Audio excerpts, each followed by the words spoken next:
Makalipas ang halos isang linggong pagkakakulong, pansamantalang pinalaya ng mga otoridad sa Qatar ang 17 Pilipinong inaresto dahil sa umano'y pagsasagawa ng unauthorized political demonstration noong March 28. Sa press briefing sa Malacanang, inanunsyo ni Department of Migrant Workers Secretary Hans Leo Cacdac na binigyan ng provisional release sa mga naturang Pilipino habang nagpapatuloy ang investigasyon.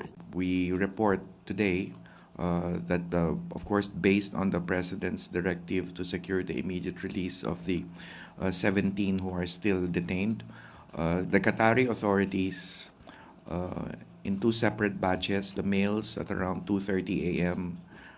Qatari time, and the females around 4 a.m. Qatari time, were provisionally released pending investigation.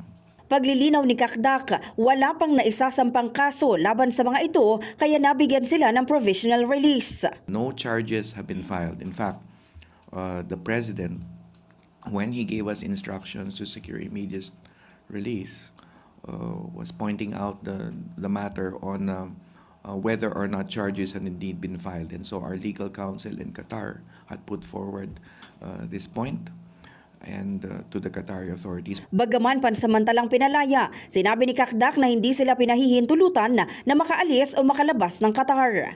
Nabatid na ang sinasabing dahilan ng pag-aresto sa mga ito ay dahil sa illegal assembly or gathering without permit at gathering that potentially disturb public security. Ang penalties nitong illegal assembly is 6 months up to 3 years imprisonment and a potential fine of 10,000 Qatari riyals to 50,000 Qatari riyals.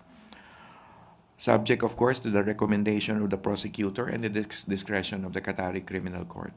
Binigyang diin naman ang kalihim na ang pagpapalaya sa mga Pilipino ay resulta ng direktiba ni Pangulong Ferdinand Marcos Jr. sa kanila na tiyaking mapapalaya ang mga ito at mabigyan ng welfare at legal assistance.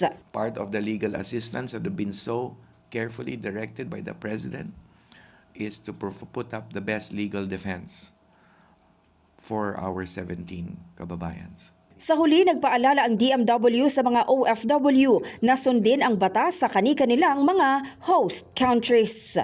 In the heart of changing lives, ako si Brigada Maricar Sargan ng 105.1 Brigada News FM Manila, The Music and News Authority.